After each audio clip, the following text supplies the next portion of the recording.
የቀደምት ዓረቦች ከነብዩ አለይሂ ሰላቱ ወሰለም በፊት የነበሩ ዓረቦች በብዙ ባህሪ ይለዩ ነበር በብዙ ባህሪያት ይሞገሱ ነበር ከነዛ መካከል ቢከثرة الصدقه አብዝቶ ሰደቃ በመስጠት ምጽዋት በመስጠት ወቢከثرة الإكرام እንደዛም ደግሞ በጣም በመለገስ አሁን ደግሞ በቸርነት ለጋስ በመሆን وإغاثة الملهوف እንደዛም ደግሞ የተቸገረን በመርዳት አቅመ ደካማን በማገዝ በእንደነዚህ አይነት ከፍ ባሉ ስብዕና ይገለጹ ነበር ከዛ ይሄ ነገር እየቀዘቀዘ መጣ ነብዩ አለይሂ ሰላቱ ወሰለም ተላኩና ይሄንን ሐይ ያደረጉት ይሄን አስመልክተው በሐቂ እንደዘገቡት የኛ ነብዩ አለይሂ ሰላቱ ወሰለም ምን ይላሉ انما بعثت لاتمم مكارم الاخلاق እኔ እኮ የተላኩት የስነ ምግባርን ቦታ ልሞላ ነው አሉ ያን የተቀዛቀዘ የመጣውን የዓረቦችን ከፍ ያለ ስብዕና ለማሳደግና ለመሙላት ነው ይሉናል صلوا على رسول الله السلام عليكم ورحمة الله وبركاته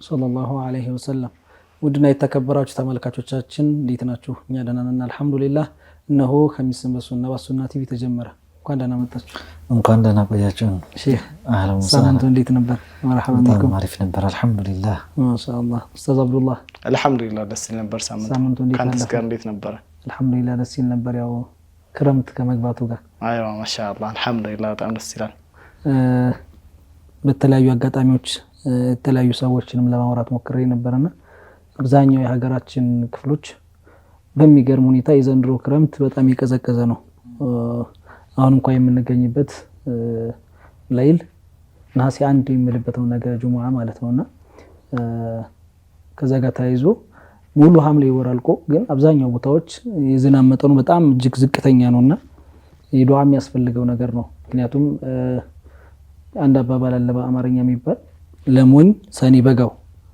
ሰኔ እንኳን እንደ በጋ የማይቆጠርበት ሁኔታ ነበር በፊት ላይ ምክንያቱም ሰኔ የሚዘራበት የሚታረስበት ነበርና አሁን ላይ ግን ሰኔ አይደለም ሐምሌም ጭምር ዝናብ እየቀረ ያለበት ሁኔታ ነውና ይሄ ደግሞ ከአመት አመት እየተባባሰ የሚሄድ ነገር ነው ብዙ ሰዎች የሚያስተውሉት ነው ከየውመል ቂያማ መቃረቢያ ምልክቶችም አንዱ ነው የዝናብ እጥረት መኖር የበረካ መነሳት ብዙ አይነት ነገራቶችና በያለንበት ዱዓ ልናደርግ የትኛውም ከተማ ምንሆን ገጠር ምንሆን ዙሮ አላህ Subhanahu Wa Ta'ala መሬት ለኛ ኻዲም አርጎ ነው የፈጠራት ከመሬት የበቀለን ነውኛ ልንበላ ተመግበን ስራም ምንሰራው መንቀሳቀስ ምንችለው ህይወታችን ማስቀጠል ምንችለውና ይሄ ዝናብ እጥረት በተለይም እንደ ኢትዮጵያ ያሉ ሀገሮች አብዛኛው በግብርና የሚተዳደሩ ሀገሮች ዝናብ መቅረቱ ትልቅ ተጽዕኖ አለውና ዱዓ የሚያስፈልገው ነገር ነው ትክክል ልክ ነህ ጀማሉ እንዳልከው ነው በተለይ እንደዚህ ያለው የዝናብ እጥረት በአንዳንድ አካባቢዎች ብቻ ሳይሆን እንደ ሀገር ሲሆን ትንሽ ያሳስባል አሁን እኮ የተከወነ በተለያየ ሶሻል ሚዲያ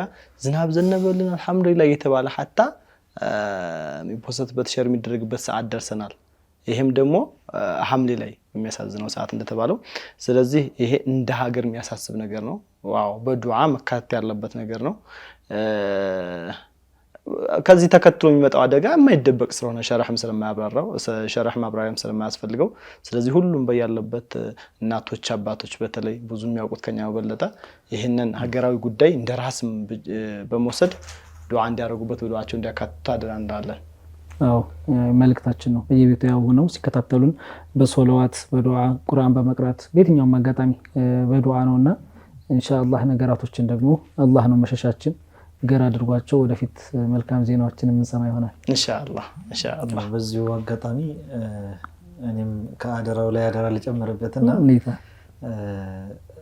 سيدنا الحسن البصري يتبالو تابعين ነበሩ رضي الله عنه وارضاه መጡ አንድ ሰው የተለያዩ ጥያቄዎች እየመጡ ሲጠይቋቸው እንዲህ ያስፈልገኛል ሪዝቅ ያስፈልገኛል ሲላቸው ለምሳሌ استغفار በማብዛት ያዘታ እና ከጠየቋቸው መካከል ዝናብ ቀረብን ምን ይሻልናል ሲሏቸው استغفار አድርግ ምህረትን ከአላህ ጠይቅ ተውበት አድርግ ብለው መክረውት ነበርና ጠይቃቸው አንዱ ሌላኛው ጥያቄዎች ተጠይቃችሁ ለሁሉም ሌላኛም ሰው ደግሞ ሌላኛው ጠይቋቸው አዎ እና ለሁሉም استغفار አድርግ ብለህ እንዴት መለስክላቸው ተብለው ሲጠየቁ የተለያየ ችግር ሆኖ ግን ተመሳሳይ ህክምና وفقلت استغفروا ربكم الله በቁርአን ላይ سيدنا نوح عليه السلام ለህዝቦቻቸው ያሉትን ሲጠቅስ فقلت استغفروا ربكم انه كان غفارا يرسل السماء عليكم مدرارا يعني ከተጠቀሰው መካከል አንዱ استغفار አድርጉ ማለትም ለነሱ ኩፋሮች ስለሆኑ ስለሙ ማለት ነው ሙስሊም የሆነ ደግሞ استغفار ሲያደርግ يرسل السماء عليكم مدرارا ደመናው ማለትም ሰማይን ዝናብ እንድታንቧቧ በደንብ እንዲወርድ ያደርግላችኋልና ይሄ استغفار በራሱ ትልቅ የረህመት ማምጫ ሰበብ ነውና ሁሉም ይሄን ፕሮግራማችን እየተከታተሉ ያሉ ወንድም እህቶቻችንና አባቶቻችን በእስትግፋር ከልብ ወንጀላችን መብዛቱ ነውና ለእንዲህ አይነት ነገሮችም ደግሞ ሰበብ የሚሆኑት ከልብ ተመስጦ ወንጀሎቹን ያስታወስን استغفار ጌታችን ምህረት መጠየቅንም አደራ ማለት ፈልገኝ ባረከላሁ ቢኩም ያው የሁላችንም አደራ ነው ሱብሃንአላህ ሰዎችንና በተለያዩ አጋጣሚዎች ስተት እንሰራለን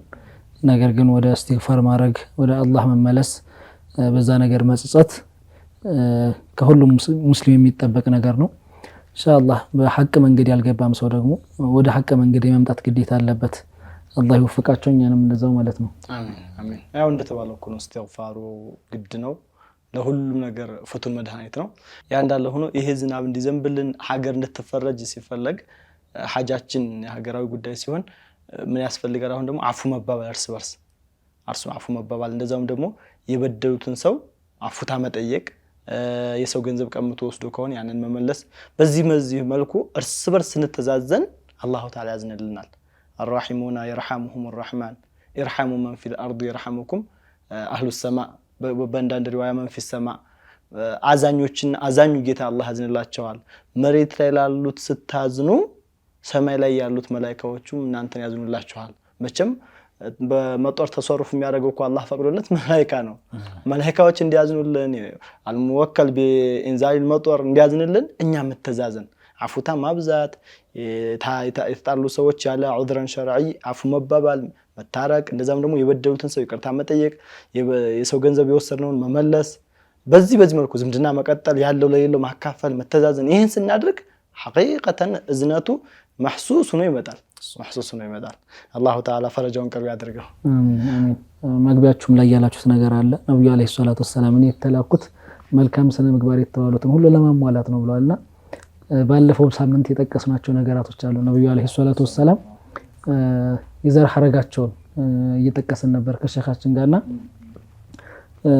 እስከ መጨረሻው ማለትም ዑለማዎች አብዛኛዎቹ እስከ ተስማሙባቸው እስከ አድናን ድረስ ያለው ሁሉ ተጠቅሰ ነበርና አብዛኛዎቹ የነብዩ አለይሂ ሰላቱ ወሰለም አያቶች በመልካም ስነ ምግባር የሚጠሩ ወይ በጀግንነት ሰዎችን ሰብስበው ምግብ በማብላት አብዛኛው ስማቸው ሃሽም ሲባል ስማቸው ሌላ ነበር ተብለናል ፍርፍር በማብላት ሊሆን ይችላል እንደዚህ አይነት ነገራቶችን ያየን ነበርና እነዛ ነገራቶች ነብዩ አለይሂ ሰላቱ ወሰለም ተልከው የነብይነት ማዕረግ ተሰጥቷቸው መለኮታዊ ጥሪ ከጀመሩም በኋላም ቢሆን ከዛ በፊትም በወጣትነታቸው መልካም የነበሩ ስነ ምግባሮች ሁሉ እሳቸው ላይ ይታዩ የነበሩ ሰርተው በማዘዝ የሚያሳዩ ነብይ ናቸው ሰለላሁ ዐለይሂ ወሰለም ኢንሻአላህ ስለነዚህ ጉዳዮች በሰፊው እናወራለን ለቀጣይ የተለያዩ ክፍሎች ይኖሩናል ለዛሬ ግን ሌላ እንደዚሁ ከነብዩ አለይሂ ሰላቱ ወሰለም ጋር ከሳቸው መወለድ ጋር ታሪክ የሚያሳው አንድ ትልቅ ክስተት እናወራለን ከዛ በፊት ግን አንድ መንዙማ ጋብዘናችሁ ብንመለስ ምን ይመስላችኋል ግድ ነው ኸሚስ እንደመሆኑ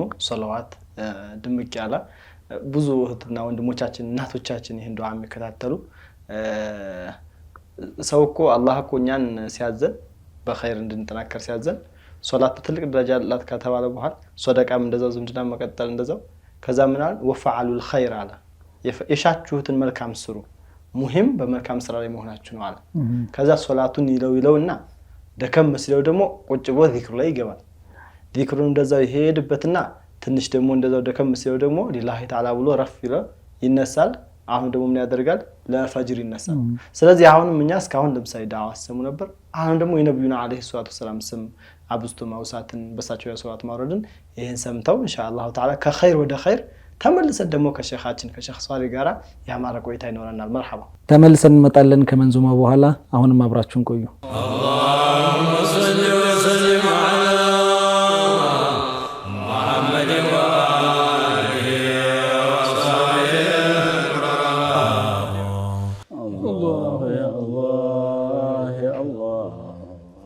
الله يا الله يا الله ندعوك مضطرين بالصفات بمظهر الأسماء بسر الذات الله يا الله يا الله الله يا الله يا الله بسر سر الطمس بالعماء بكنزك المخفي بالهباء الله يا الله يا الله الله يا الله يا الله بأول البارز للوجود من عالم الغيب إلى شهود الله يا الله يا الله الله يا الله يا الله من طوى في علمك المصون وما حواه الكون من مكنون الله يا الله يا الله الله يا الله يا الله بالعرش والفرش وبالأفلاك بالعالم الأسماء وبالأملاك الله يا الله يا الله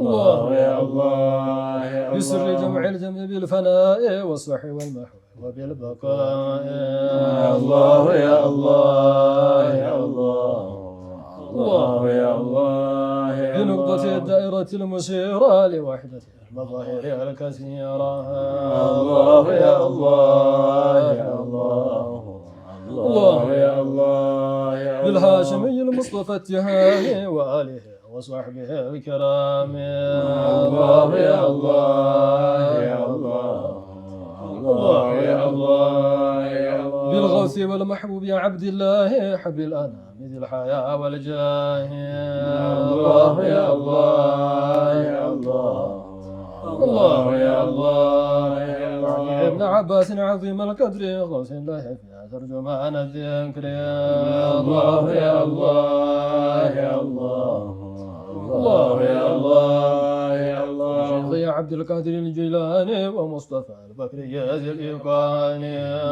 الله يا الله يا الله الله يا الله يا الله بقطبهم سيدنا السماني وسيدي طيب ذي العرفان الله يا الله يا الله الله يا الله يا الله بالرفاع نشرك عليه كذا الدسوك يا سيدي الجليل الله يا الله يا الله الله يا الله يا أحمد البدوي يا إلهي وشافعي ومالك ذي الجاه الله يا الله يا الله الله يا الله يا الله طهر القلب من الأغيار وصفه من درن الأكدار الله يا الله يا الله الله يا الله سلمنا الكسب من الحلال ونجنا من ذلة السؤال الله يا الله يا الله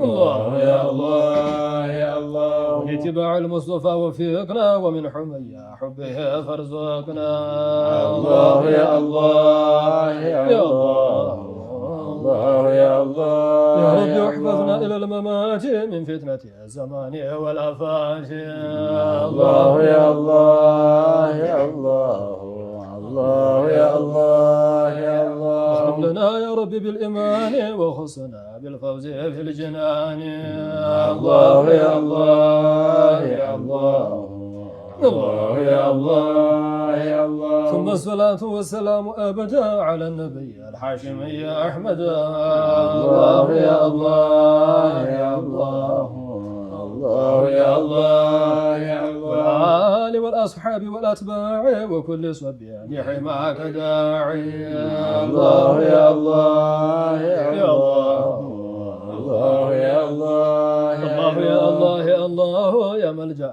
القصير يا خوثاه الله يا الله يا الله الله يا الله الله يا الله يا الله يا ملجأ القصير يا خوثاه الله يا الله يا الله الله يا الله يا الله اللهم صل وسلم على محمد وآله وصحبه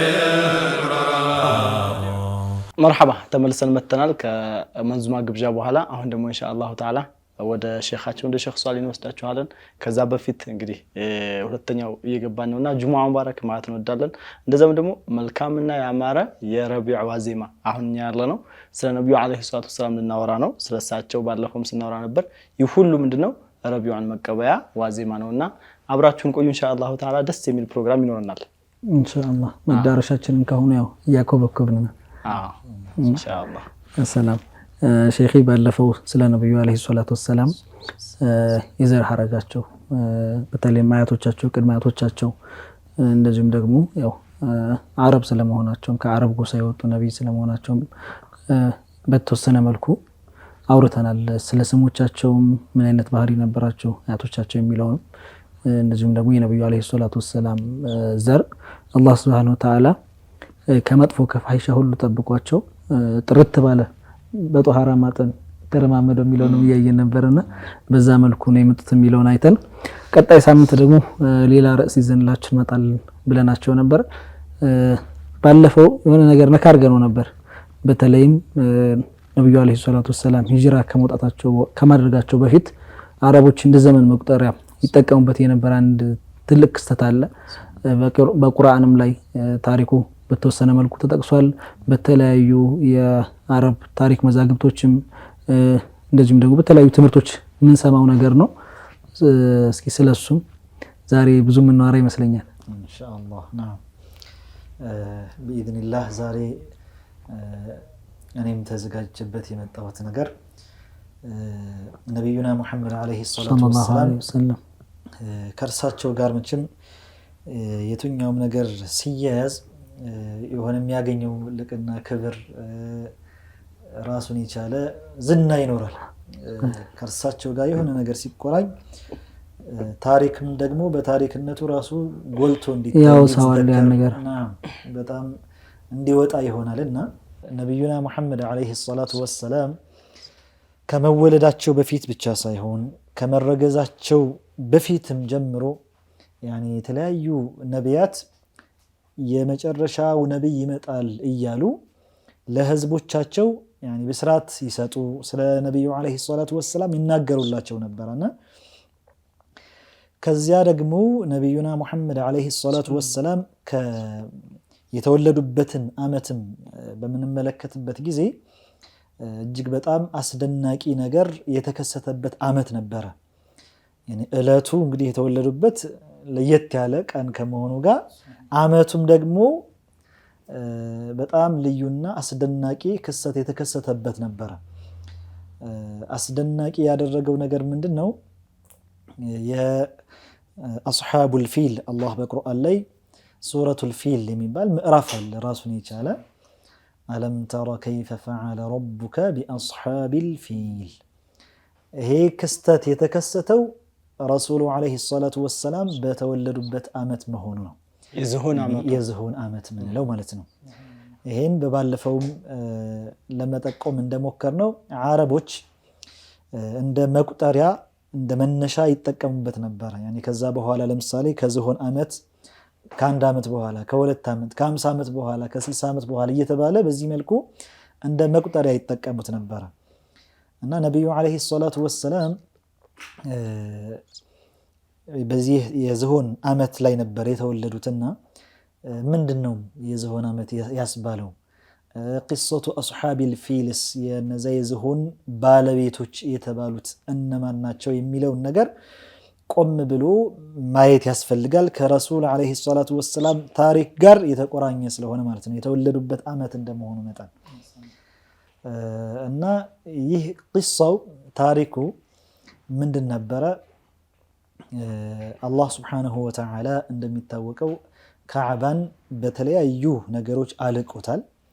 ሐታ ቁርአን ላይ እንኳን ሲጠቅሰው በይቲ እያለ የእርሱ ዘንድ የተላቀ የተከበረ ቤት እንደሆነ ሰይዱና ኢብራሂም አለይሂ ሰላም ደግሞ የእሳቸውን ቂሳ ደግሞ ስንጠቅስም ደግሞ በምን መልኩ እንደተገነባም ለመጥቀስ ሞክረን ነበርና የተከበረ ቤት ነው የካዕባ ማለት ነውና ሐታ እስልምና ከሰጠው ቦታ መካከል እዚያ ቦታ ላይ በሚሆንበት ጊዜ አንድ ሰው ዱዓ ማድረጉ ለእስቲጃባ ቅርብ ነው። አላህ ይቀበለዋል የሚል በሸሪዓችን የመጣ ነገር ነውና ይሄን ካዕባ አላህ Subhanahu Wa Ta'ala ክብሩን ከተለያዩ ظلማዎች ከተለያዩ በዳዮች የተለያዩ ጥቃት ሊፈጽሙ ከሞከሩ ሰዎች ጠብቆ ነበር ያቆየው እና ከዚያ መካከል ጎልቶ ከሚታየው መካከል ይሄ ቂሷ ይሄ ታሪክ ነው አስሐቡል ፊል ማለት ነው የዝሆን ባለቤቶች የተባሉት የተከሰተባቸው ክስተት ያ ምንድነው አንድ አብርሃ የሚባል የየመን ንጉስ ነበር ቀደም የመን በሐበሻ ስር ነበረች ይላሉና ይህ አብርሃ በሐበሻው ንጉስ የተወከለ የየመን መሪ ነበር አብርሃ ማለት ሀገረ ገዥ ነበር እና ሙስሊም በዚያን ጊዜ የነበሩት ሰዎች ነብዩ አለይሂ ሰላቱ ወሰለም ከመላካቸው በፊት ሙሽሪኮቹ ለየት ያለ ቦታ ነበራቸው ለካዕባ ማለት ነው حتى حج ሁሉ እናደርጋለን ይላሉ ያኔ ከሰይዱና ኢብራሂም አለይሂ ሰላም መሰረት ይዘው ብዙ ነገር ጨማምረውበት የሌለ ነገር ራቁታቸውን ሁሉ የሚዞሩበትም ጊዜ ነበር ብቻ ግን ክብሩ እንደነበረ ነበር በጣም ትልቅ ቦታ ይሰጡት ነበር ለካዕባ ማለት ነው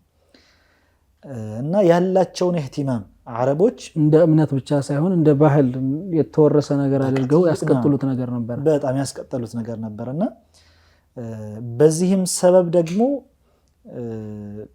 ብዙ እነዚህ የአረብ የቁረይሽ ጎሳዎች በካዕባ በእነሱ ስር ያለው ትልቅ ቦታ ያገኙ ነበር ሌሎች አረቦች ዘንድ ማለት ነው እንደ መከበሪያ ተደርጎላቸው ነበር እና ይህ አብርሃ ይሄን ጉዳይ ይሰማል ሰዎች ለሐጅ ለተለያየ ነገር ከተለያየ ሀገር እየተመሙ ወደ መካ ሲሄዱ ምንድን ነገር ስላለ ነው የሚል ነገር ሲያጣራ ይሄን ካዕባን ለመዞር የተለያዩ ስርዓቶች ለመፈጸም ነው የሚል ነገር ይሰማል ከዛ ለምን እዚሁ እኔ ሰርችላቸው እንደ ካዕባ አይነት እንደም ለየት ያለ ነገር ሰርችላቸው እዚሁ ሐጃቸው ለምን እዚህ ያደርጉም ብሎ የሆነች ቤት ሰራ ይላሉ እዛው እንደ ካዕባ አድርጎ ብቻ ግን በጣም አስረዝሞ ነበር የሰራት ይላሉ حتى ርዝመቷን ለማየት አንድ ሰው ቀና በሚልበት ጊዜ ቀለንሷው ይወድቃል ይላሉ ሱብሃንአላህ በጣም ቁመቱ ከፍ ያለ ነገር ነው ከፍ ያለ ነበር በዛም ላይ ደግሞ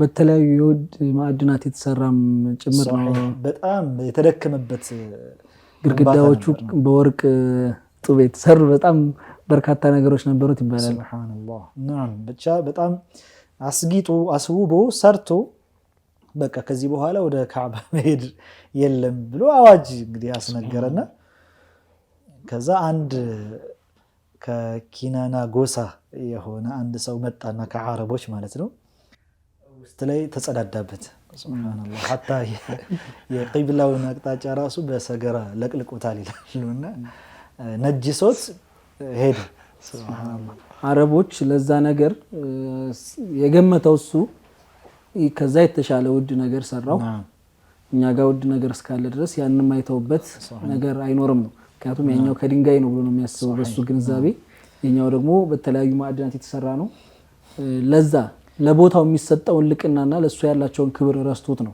صحيح ወደዚህ መጣው ይሄን መጠወፍ አለባቸው ወደዚህ መግረፍ አለባቸው ያኔ ይሄ ግንባታው ወደ ምን እንደሚመለስ ከየት ጀምሮ ታሪኩ ምንድነው የሚለውን ነገር አይደለም የሱይተው ግንብ ነው ተመሳሳይ ነገር ነው አይነት ነገር ነው አሳምረኝስ የበለጠ ብለን ሰራም አይነት ነገር ነውና حتى ይሄን ግንባታ ቁለይስ ብሎ ሰይሞት ነበር ይላሉ በመሰረቱ ከዛ ከሰራ ከጨረሰ በኋላ ተጸዳድቶ የአረብ ሰው ቅብላውን አቅጣጫ አካባቢም እንደዛው ለቅልቆ በሰገራ ሄደ ይላሉ ከዛ ማን ነው የፈጸመው ተብሎ ሲጣራ ከአረቦች አንድ ሰው መጥቶ ነው የሚል ነገር ይደረስበታል ጉዳዩ ማለት ነው ከዛ ካዕባን አፈርሳለሁ ብሎ ተነሳ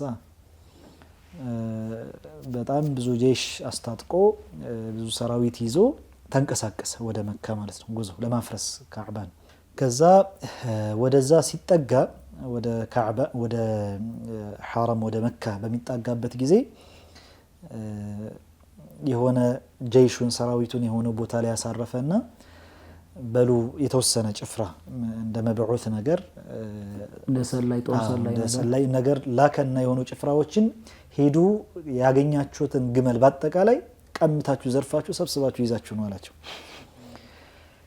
ከዛ የአብዱል ሙጠሊብን ግመል ጨምሮ የሌሎች ግመሎችም ተሰብስበው መጡለት ወደሱ ማለት ነው። ወደ 200 ግመል ተወሰደባቸው አብዱል ሙጠሊብ የነብዩ አለይሂ ሰላቱ ወሰለም አያት ማለት ነው።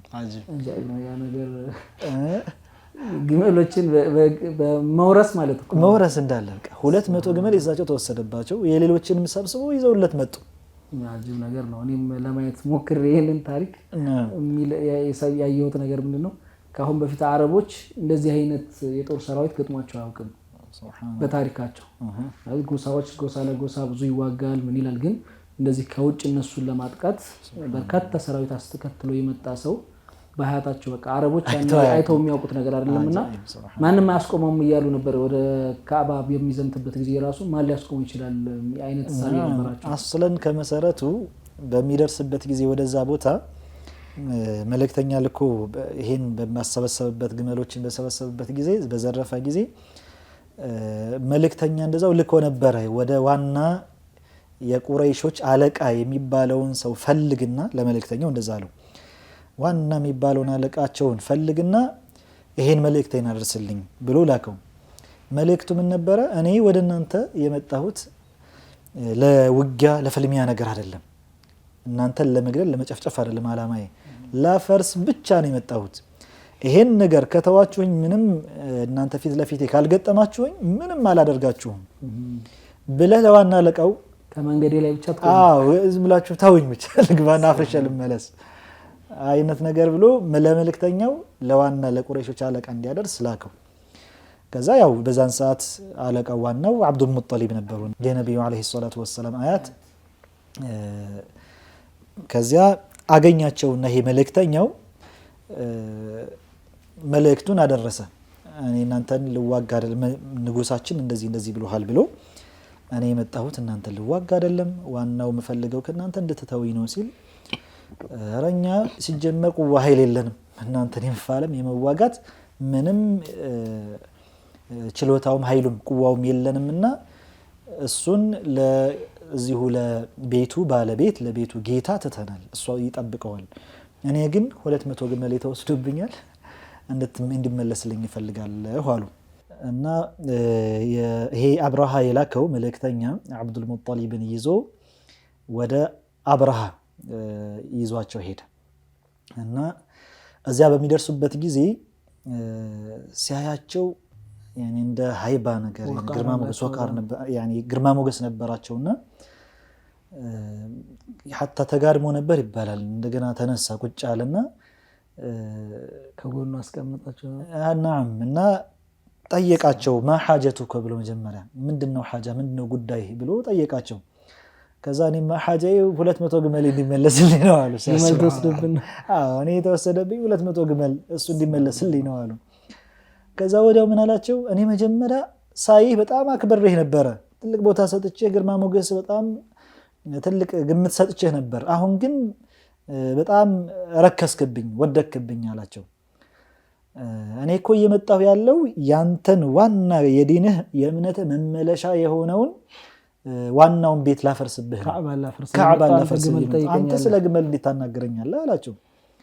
ከዛ አነ ረቡል ኢቢል አሉ፣ እኔ የግመሎቹ ባለቤት እኔ ነኝ፣ ሷሒቡል ኢቢል ወሊልበይቲ ረቡን የምነዑሁ፣ የቤቱ ደግሞ የካዕባ ራሱ ጌታ አለበት፣ ጌታ አለው፣ እሱ ራሱ ይከለክላል፣ እሱ ከጥቃት ይከላከለዋል።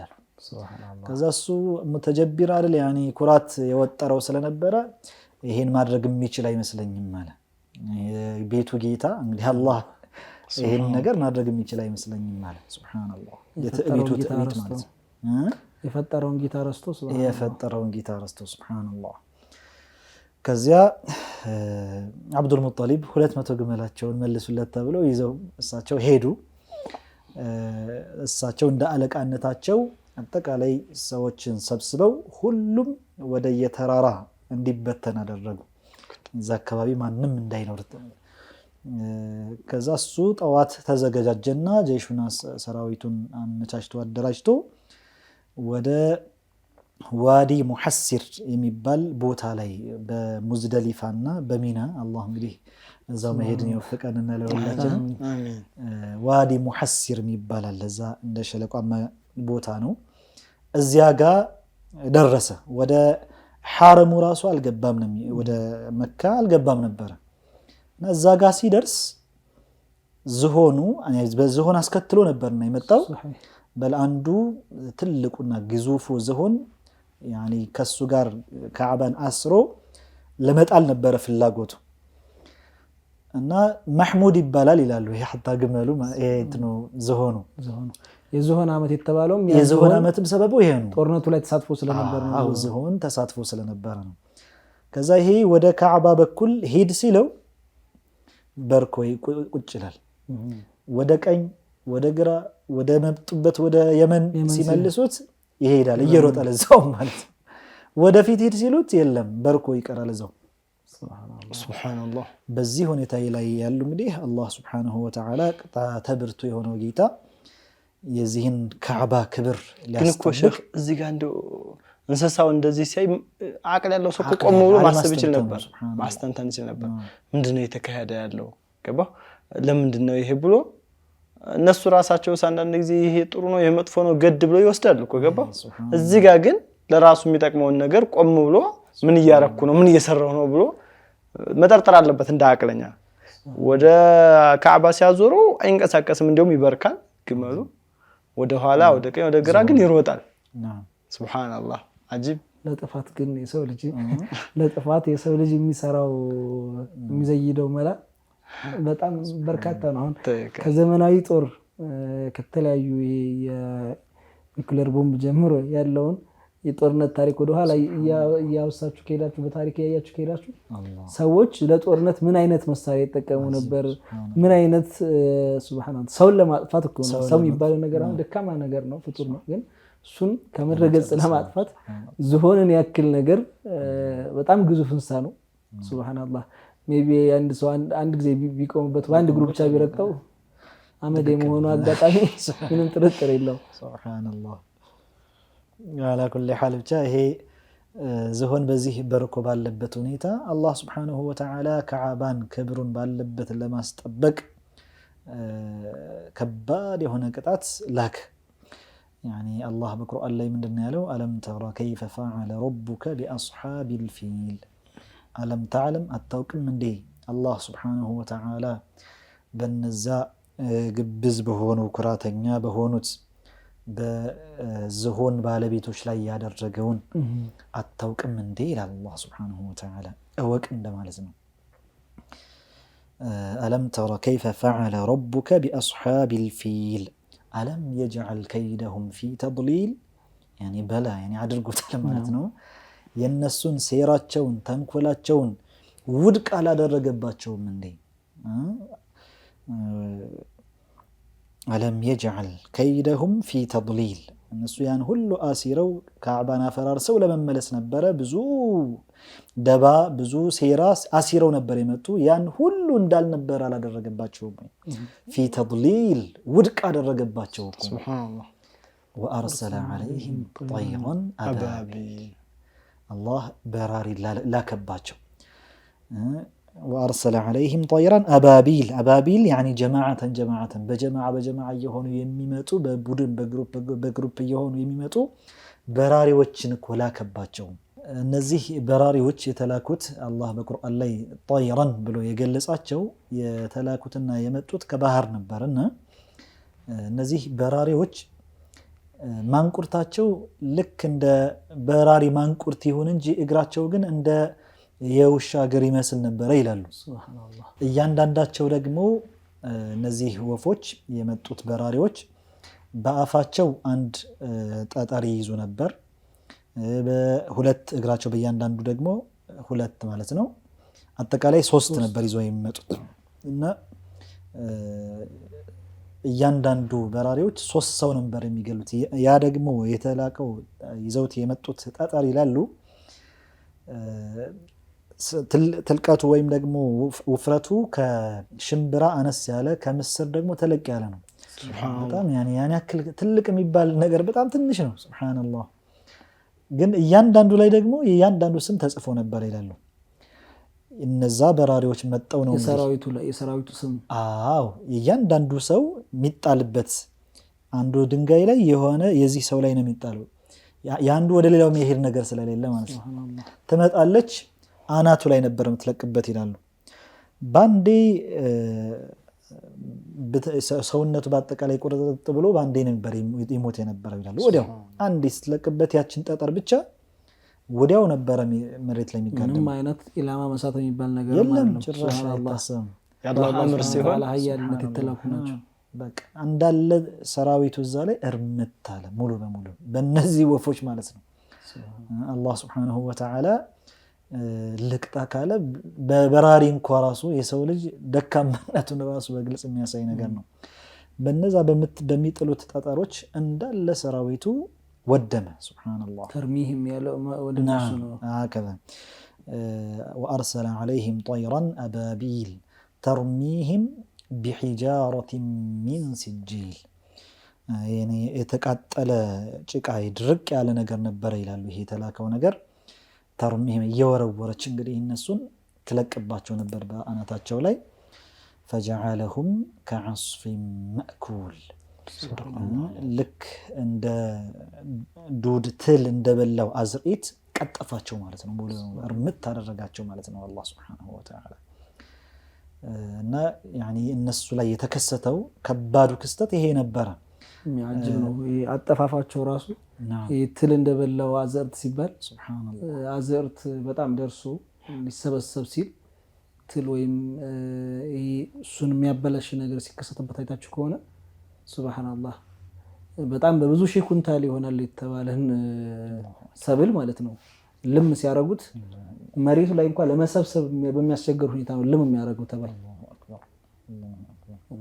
يعني القرآن تشبيه መጠቅ ያለ ተሽቢህ ነው ሱብሃንአላህ እንዳላችሁት ነው አላህ Subhanahu Wa Ta'ala የቁርአን በላጋነት ራሱ በጣም ምጡቅ በሆነ መንገድ የመጣበትን ማሳያ ነው ምክንያቱም በዛን ጊዜ የነበሩ አረቦች በቋንቋ አጠቃቀማቸው በግጥሞቻቸው በስነ ጽሁፋቸው በንግግራቸው ሳይቀር የመጨረሻው በቃ በአረብኛ ከፍ ያለ ደረጃ የደረሱበት ጊዜ ነበርና አላህ Subhanahu Wa Ta'ala ደግሞ ለነብያቶች ሙዕጂዛ ሲሰጥ በጊዜው የነበረውን ነገር በዛ ላይ ኃያል አድርጎ ነው የሚልካቸው ነብያቶችን ሱብሃንአላህ በነብዩላህ ሙሳ ዘመን የምናውቀው ነገር ነው በፊራውን ጊዜ ሰዎች በድግምት ላይ በጣም ጠንካራዎች ነበሩ ሲህር ላይ ሰዎች አይናቸው ላይ ማስመሰል ላይና ያንን ነገር የሚረታ ነው ዱላቸው የምትራቸው ሲጥሏት ወደ እውነተኛ ባብ ተቀይራ የነሱን ገመዶች ሁሉ እስከማብላትና ሌሎችም በነብዩላህ ኢሳ አለይሂ ሰላም ዘመን የነበሩ ሰዎችን በህክምና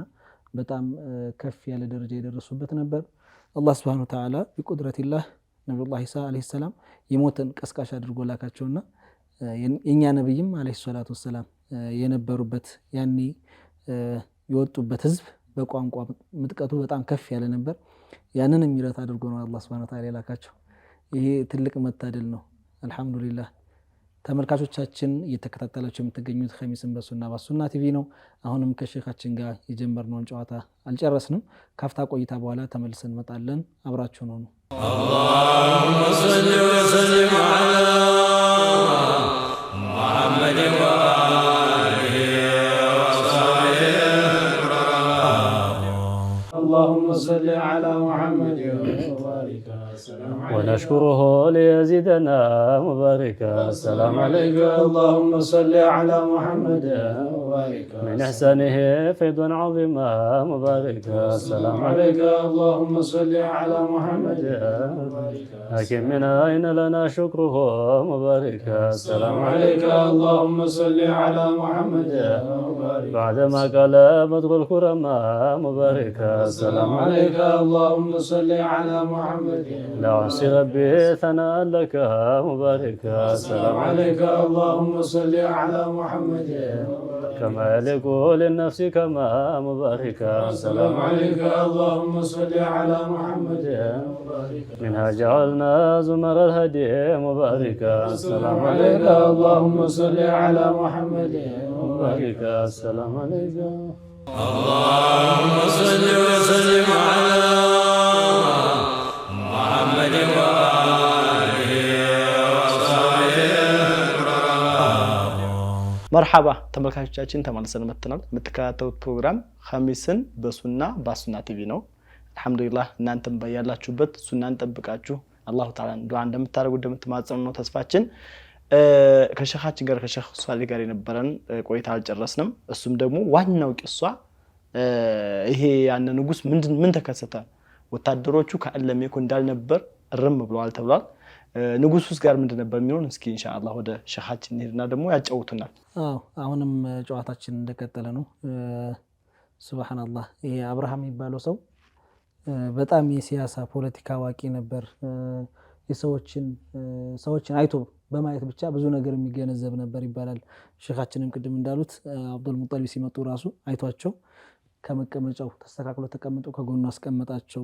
ትልቅ ቦታ ሰጥቼ ነበር ነው ያላቸውና የሲያሳን የፖለቲካን አስተዳደርን የሚያውቅ በርካታ ሺህ ሰራዊት የነበረው ሰው ነውና ያን ሁሉ ሰራዊት አስከትሎ ሄደው ከዚህ ሁሉ ዕውቀቱ ከዚህ ሁሉ ግንዛቤው ጋር ምን ነበረበት? ኩራት ነበረበት። ሱብሃንአላህ በጣም በራሱ የተሸወደ በራሱ የራሱን ከፍ አድርጎ ለራሱ ቦታ የሚሰጥ ሰው ነበርና መጨረሻው ግን የሚያምር አልሆነም። ያው አሁን እየሰማነው ያለው ታሪክ ነውና እስኪ እንመለስ ወደሱ።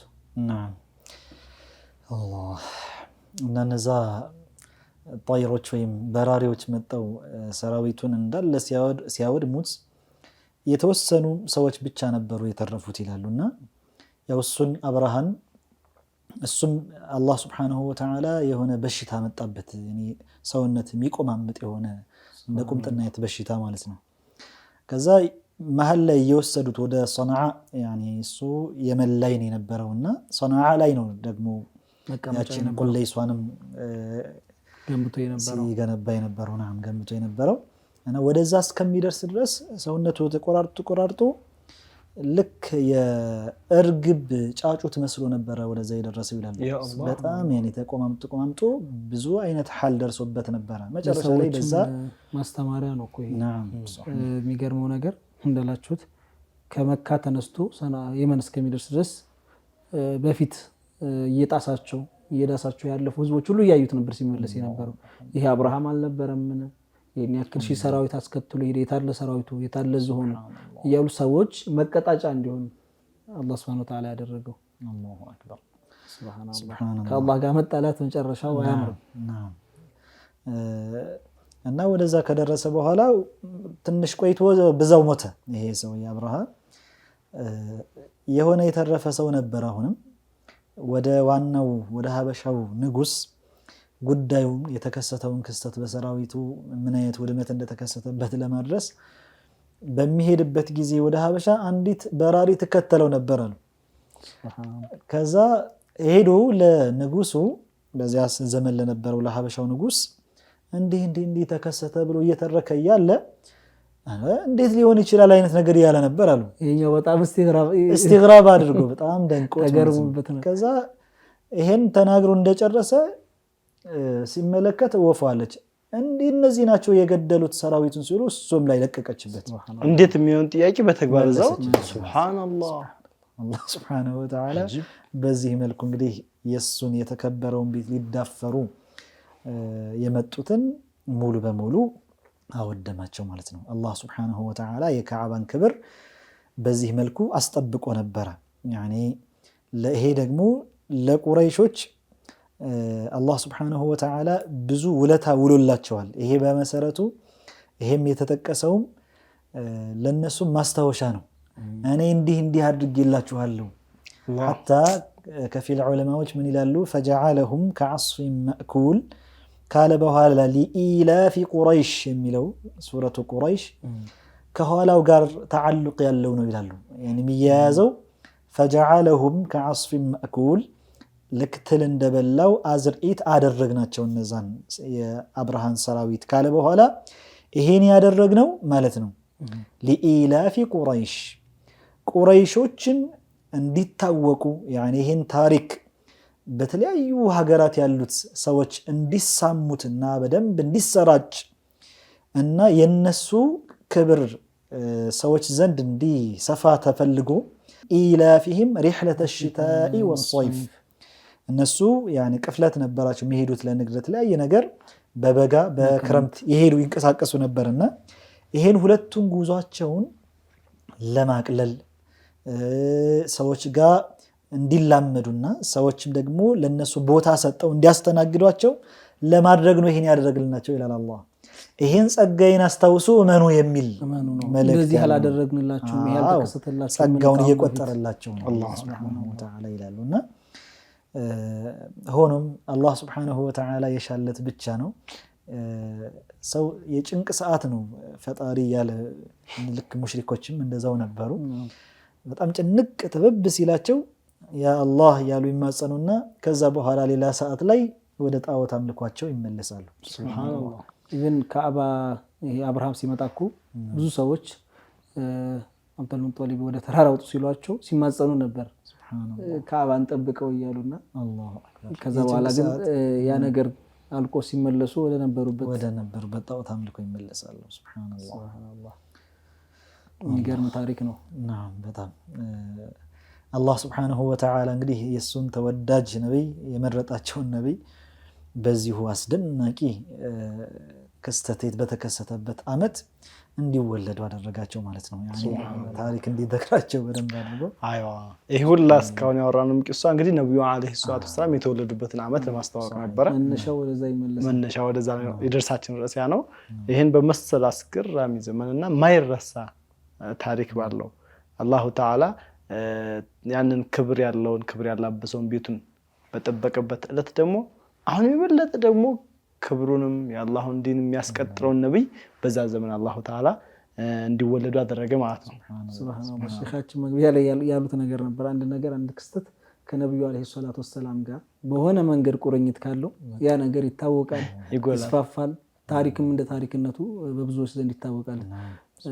አሁን ካየን 1500 ዓመታት ወይም 1501 ዓመታት ሆኗል ነብዩ አለይሂ ሰላቱ ወሰላም ወደ ዱንያ ከመጡና በእነዚህ 1500 ዓመታት መካከል በርካታ ክስተቶች ተከስተዋል እኮ በጣም በግዙፍ የሚወሱ ታሪኮች ማለት ነው። የተለያዩ የሱልጣኔቶች ኢምፓየሮች የተለያዩ ነገስታት ሀገረ መንግስት የገነቡ ያ ሁሉ ታሪክ አብዛኛው ፈርሶ አሁን ያለንበት ዘመናዊቱ ዓለም የምንለው በቴክኖሎጂ የታጠረችው ዓለም ላይ ደርሰናልና የሚገርመው እነዚህ ታሪኮች ሊታወቁ ይችላሉ እንደ ታሪክ ግን እንደ ታሪክነታቸው የሚታወቁት ወይ በታሪክ መዛግብት ሊሆን ይችላል ወይም ደግሞ የታሪክ አዋቂዎች በሚባሉ ነው። አብዛኛውን ህዝብ ያውቃቸዋል ብዬ ተስፋ አደርግም። እኔ አብዛኛው ሰው ከኑሮ ጋር ኑሮ ነው የሚታገል። ግን እንደዚህ አይነት ከነብዩ አለይሂ ሰላቱ ወሰላም ጋር ያሉ ክስተቶች ግን በየቤቱ ይታወቃሉ።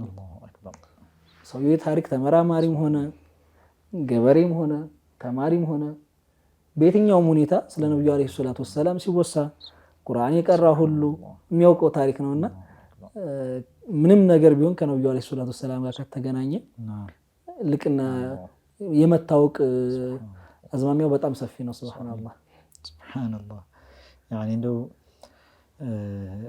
የነብዩ አለይሂ ሰላቱ ወሰላም አባትን ብትሏቸው ልጆችን ብትሏቸው ያኒ የሚጠቀሱት በሳቸው ሰበብ ነው። የነብዩ አባት የነብዩ እናት የነብዩ ልጅ እየተባሉ እንግዲህ የነብዩ ሚስቶች የነብዩ ሱሐበቶች የነብዩ አጎቶች የነብዩ ተከታዮች ተብሎ ደግሞ ከሚካተቱት አላህ አድርገን አብሯቸው ያለው በዛ ወዳጆቻቸውን እኮ ይዘው ይነሳሉ። ቦታዎችም የሚጠቀሱት እኮ ከዛ አንፃር ነው። ነብዩ አለይሂ ሰላቱ ወሰላም እንዲህ ያደረጉበት ይሄን የሰሩበት ይሄን የተናገሩበት ይሄን የሄዱበት እየተባለ የተቀበሩበት መካ መዲናስ ሐታ አልሙነወራ የሚል ዋና መጠሪያ ስሟ አብሪዋ ከተማ አይደል አማርኛችን የምታበራዋ ከተማ አብረቅራቂዋ የተባለችው መከቱል ሙከረማ የላቀችው መካ የተባለችው ኡሙል ቁራ ይሁላ ነብዩ አለይሂ ሰላቱ ወሰላም ስለተወለዱ መካ እዛ ደግሞ ሄደው ስላረፉባት ሱብሃንአላህ ቤታቸው ሐታ የተወለዱ አመል ፊላል ነው የዙህና መተወለዱ አለና ሱቁል ላይ አይደል ሼህ የተወለዱበት ቦታ ደግሞ ሱቁል ላይ ይባላል። አሁን ድረስ እኮ ቤቱ አለ ከመካ አቅራቢያ ነው እዛው ያን ያክል የሚርቅ አይደለም። የሄዱት የዘየዱ ሰዎች እንደሚነግሩን ያው አሁን ላይ እንደ መክተባ ነው ሼህ ላይብራሪ ነገር አድርገውታል። ያ ቦታ እንዳለ ነው ይሄ ነብዩ የተወለዱበት ተብሎ ተጽፎ ነብዩ የተወለዱበት ቤት ተብሎ አለ። እንደዛውም ደግሞ ወደ መዲና ሙስሊም ደግሞ ያረፉበት ደግሞ እንደሚታወቀው የዓለም ሙስሊም በሚሊዮን አልፎ በቢሊዮን ሰዎች ቀስድ የሚያደርጉት ቦታ ነው። አላህ እኛን የሚወፍቀን። ሱብሃንአላህ ሱብሃንአላህ። አንድ ሰው ትብቶ የተቀበረበትን ቦታ አሁን ባለንበት ሁኔታ ሊረሳ አይችልም። ሀገሬ ነው ወደዋለሁ ይላል። በምንም አይነት ሁኔታ ቢሆን ያ ሀገር ማለት ነው በምንም አይነት መከራ ጭንቀት የሚያልፍበት ሀገር ቢሆንም እንኳን ሰው ለሀገሩ የተለየ ፍቅር ይኖረዋልና ሱብሃንአላህ። አሁን በጣም ብዙ ነገራቶች መካ ሲባል መዲና ሲባል ከነብዩ አለይሂ ሰላቱ ወሰላም ጋር ከሱሐበቶች ጋር ከነዛ ምርጥ ትውልዶች ጋር አላህ ሱብሃነሁ ወተዓላ እንኳን በቁርአን የአላህ መልእክተኛ ሙሐመድ እንደዚሁም ደግሞ ከሱ ጋር አብረው ያሉትም ብሎ ያወሳቸው ታላላቅ ሰዎች ያረፉበት ያደጉበት ተወለዱበት እንደዚሁም ደግሞ ሸሂድ ሆነው ለእስልምና መስዋዕትነት ሆነው የተቀበሩበት ሀገር ነው። ስለዛ ሀገር ማወቅ ስለዛ ዘመን ታሪክ ማወቅ ለኛ ለሙስሊሞች በእምነታችን ላይ እንድንጠነክር ያለፉ ታሪኮችን አውቀን ወደፊት ለሚገጥሙን ፈተናዎች እንደ ሰንደቅ ቆመን ጠንካራ ሆነን እንድናልፍ የሚያደርጉ ናቸውና ሼኻችንም እንደዚህ አይነት ታሪኮችን በየጊዜው እየመጣችሁ ከኛ ጋር ስለምታስገነዝቡን ባረከላሁ ፊኩም በተመልካቾቻችን ስም ኢንሻአላህ። ሼኻችን አሁን እንግዲህ ገና ነብዩ የተወለዱበት አመት ነው። ገና አሁን ያለው አመት እንዴት ነው ተወለዱ፣ መቼ፣ ማን፣ እናታቸው፣ አባታቸው በዝርዝር የሚታይ ጉዳይ ነው። በዝርዝር አንድ ሰው እኮ የሐቂቃ ዘሩን ያውቃል። ገባው አያቴ ቅድመ አያቴ ከዛስ ከኔ ዘር ውስጥ ማን ዋና የዘር ሐረግ ተጠቃሽ ማን አለ ያለ ያውቃል። ጥሩ ነው። ይሄን ከዛ በበለጠ የነብዩ አለይሂ ሰላቱ ወሰላም የተወለዱበትን አመት፣ ቦታ፣ ዘመን፣ እናት፣ አባት፣ አጎቶቻቸው ሙስሊም ሆኑትን ይሄን ሁሉ ኢንሻአላህ ተዓላ የምንዳስስበት ፕሮግራም ያዘጋጅልናል ብለን ተስፋ እናደርጋለን። ኢንሻአላህ መርሐባ ኢንሻአላህ።